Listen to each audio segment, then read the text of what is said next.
Media మిత్రులకి ధన్యవాదములు. ముఖ్యంగా మా ఇబ్రాహీంపట్నంలో ఈసారి మున్సిపల్ ఎలక్షన్లో బీఆర్ఎస్ పార్టీ 13 అత్యధిక మెజార్టీ గెలిచింది.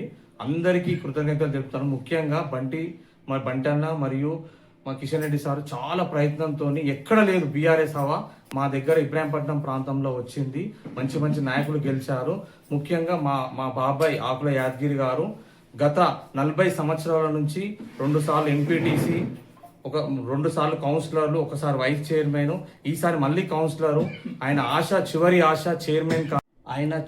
ఆశ చైర్మన్ కావాలని తపన. అందుకే ఈసారి చాలా మంది కాకకి చేత కాకుండా ఆయన వాళ్ళ బాబు నిలబెడదామనే ఆలోచన ఉండే, కానీ చైర్మన్కి ఒక జనరల్ వచ్చిందనే ఆలోచనతో చైర్మన్ని మా బంటన్న కానీ ఎమ్మెల్యే సాబ్ కానీ ఫోర్స్ చేసి నిలబెట్టడం జరిగినది. కావున బీసీ బిడ్డగా మేము ఒకటి అడుగుతున్నాం, ఏంటంటే అధిష్టానాన్ని, కేసీఆర్ సార్ గారిని, కేటీఆర్ సార్ గారిని, మరియు బంటన్నని, మరియు కాబోయే బంటన్న ఎమ్మెల్యే గారిని, మరియు మా కిషన్ రెడ్డి సార్ మాజీ ఎమ్మెల్యే గారిని మేము రిక్వెస్ట్ చేస్తున్నాము. ఒక సీనియర్ నాయకుడికి ఖచ్చితంగా మీరు చైర్మన్ ఇవ్వాలని. బీసీలకు ఇక్కడ నుంచే బీసీలకు అందరికి అన్యాయం జరుగుతుంది అంటున్నారు. ప్రతి ఒక్కరు రెడ్డిస్కి సమాజంగా అంటున్నారు.